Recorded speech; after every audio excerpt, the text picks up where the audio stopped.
Welcome students. तो आज हम बात करेंगे एक और क्वालिटेटिव प्रॉपर्टी जिसका नाम है ऑस्मोटिक प्रेशर। ऑस्मोटिक प्रेशर को समझने से पहले हमें ऑस्मोसिस टर्म को समझना पड़ेगा।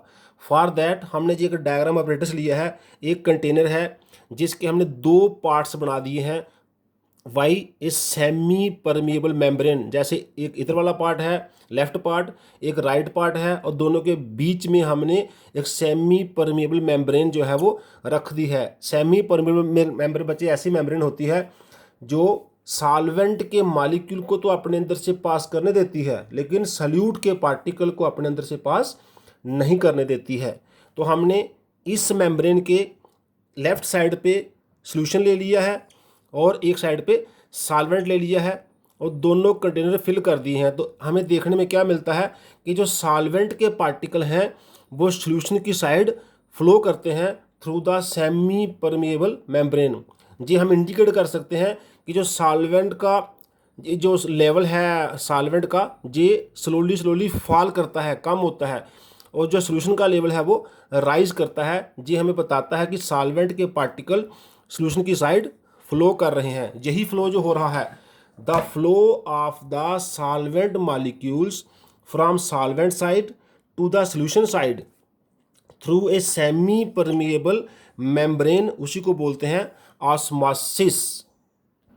बच्चे osmosis also takes place when more concentrated solution is separated from less concentrated solution by semi permeable membrane। जैसे हमने एक साइड सॉल्वेंट एक साइड सॉल्यूशन लिया, अगर हम एक साइड लें मोर कंसनट्रेटेड सॉल्यूशन और एक साइड लें लेस कंसनट्रेटेड सॉल्यूशन, तो इसमें क्या होगा, जो लेस कंसनट्रेटेड सॉल्यूशन है, जैसे मान लो जी वाला लेस वाला है, तो लेस वाले में से जो सॉल्वेंट के पार्टिकल हैं वो मोर कंसनट्रेटेड वाले की साइड वो भी माइग्रेट करते हैं, वो भी मूव करते हैं थ्रू सेमी परमिएबल मेम्ब्रेन। और ये भी ऑस्मोसिस है, लेकिन ये वाला ऑस्मोसिस तब तक होता है जब तक दोनों की जो कंसंट्रेशन है वो सेम ना हो जाए।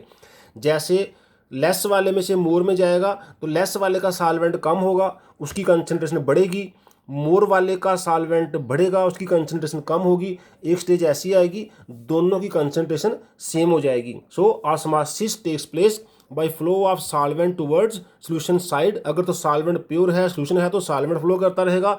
अगर कंसंट्रेशन डिफरेंट है सॉल्यूशन की तो लेस कंसंट्रेशन वाले में से सॉल्वेंट ही फ्लो करेगा टुवर्ड्स मोर कंसंट्रेटेड वाले सॉल्यूशन में। So this is osmosis.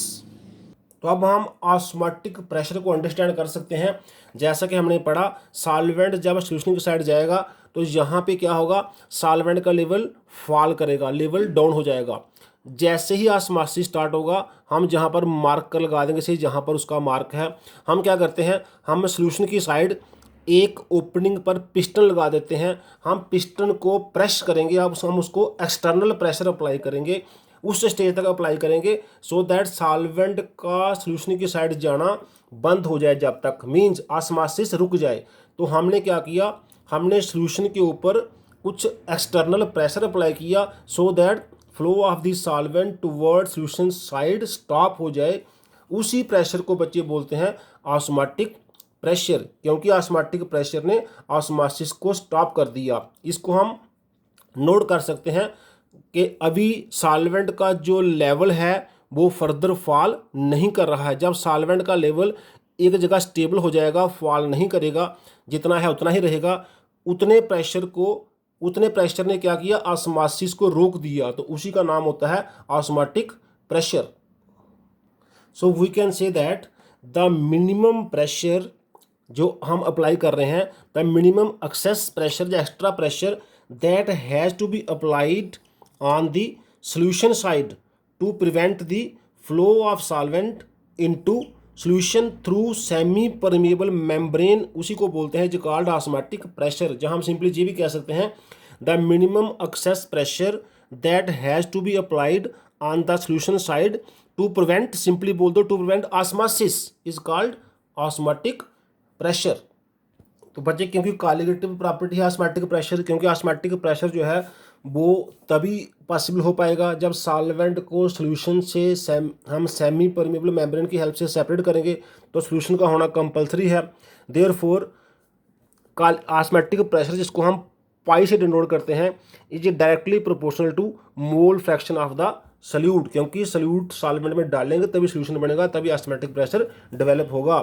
So osmotic pressure का सिंबल क्या है, pi, it is directly proportional to mole fraction of solute. Chi B जो हम सिंबल लिखते हैं, पाई इक्वल टू के काई बी, के हो गया कांस्टेंट ऑफ प्रोपोर्शनलिटी। हम एक सिंपल सा क्वेश्चन जो हमने पढ़ा हुआ है P V equal to N R T की बात करते हैं। पी क्या होगा, N R T upon V, यहाँ से पी जो है से पाई प्रेशर की जगह आ गया, और एन क्या है, नंबर ऑफ मोल्स जो है वो काई बी के लिए आ गए, तो बाकी बचा R T upon V. This R T upon V को हम यहाँ के कांस्टेंट की वैल्यू ले रहे हैं, K equal to R T upon V A for V as volume of say 1 mole of solvent, क्योंकि हम जहाँ पर प्रेशर की बात कर रहे हैं देयरफॉर हम कांस्टेंट को आर गैस कांस्टेंट ले रहे हैं। प्रेशर टेम्परेचर पर भी डिपेंड करता है, टेम्परेचर ज़्यादा होगा तो प्रेशर ज़्यादा होगा, देयरफॉर हम साथ में टी ले रहे हैं, V A volume of 1 mole of solvent into काई बी, हम के की वैल्यू इस केस में ले रहे हैं।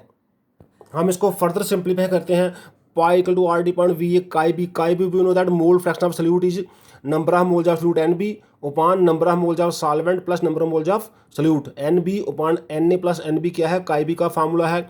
फिर हम जैसे पिछली कॉलिगेटिव प्रॉपर्टी में करते आ रहे हैं, for very dilute solutions N A is very very greater than N B, N A बहुत लार्ज है, एन बी बहुत स्मॉल है, तो एन बी जो है जो डिनोमिनेटर में है पहले की तरह हम यहाँ भी इग्नोर कर रहे हैं, क्योंकि N A plus N B negligible है तो एन ही रह जाएगा, तो we are left with pi equal to R T upon V A, R T upon V A into N B, तो न्यूमिनेटर वाला है और डिनोमिनेटर में खाली एन ए आ गया, एन बी को हमने इग्नोर कर दिया।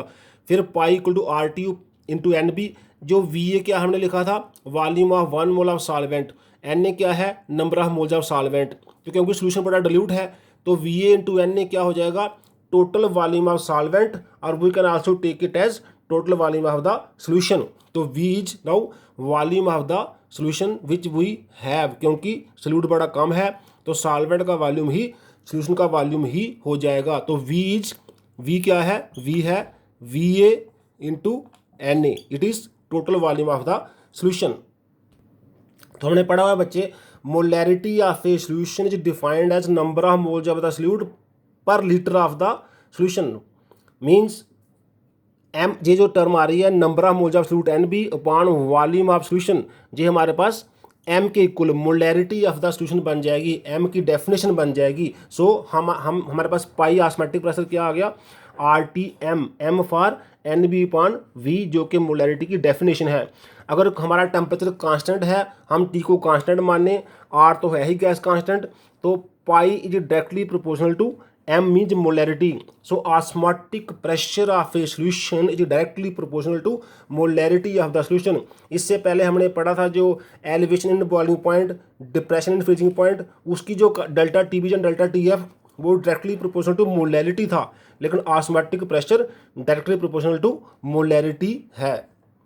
अब हम करने जा रहे हैं calculation of molecular mass of solutes using this colligative property osmotic pressure. फिर से हम फार्मूला लिख रहे हैं, pi equal to R T M, M as we no molarity, pi equal to R T into number of moles of the solute N B upon volume of solution in litres. तो this is the formula for M molarity.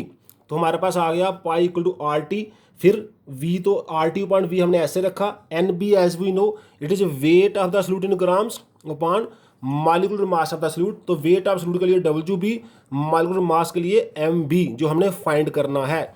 जी हमने N B number of moles निकालने का formula लगाया, किसी के भी number of mole हम ऐसे ही निकालते हैं जो हम शुरू से पढ़ते आ रहे हैं।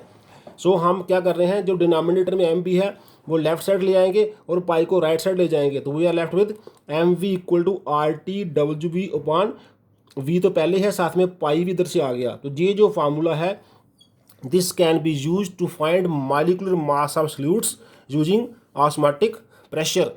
तो हमारे पास अगर कोई सॉल्यूट का वेट इन ग्राम पता है, हम उसका ऑस्मोटिक प्रेशर पाई निकालेंगे, सॉल्यूशन का वॉल्यूम लेंगे, टेम्परेचर हमारे पास होना चाहिए, गैस कांस्टेंट हमें पता होता है, तो by knowing these values molecular mass of solutes can be calculated.